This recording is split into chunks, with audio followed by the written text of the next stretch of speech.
In this video, let's learn how to turn on admin approval in group chat messenger. Hi guys, welcome back to a new video of 1-2-step.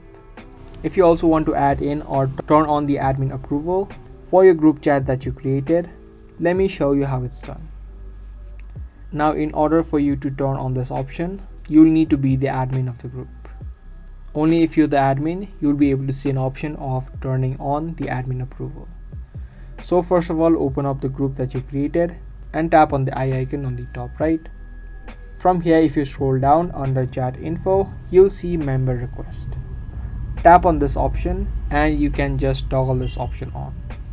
Now once you do, anyone joining this group, you'll need to approve those people for them to join successfully.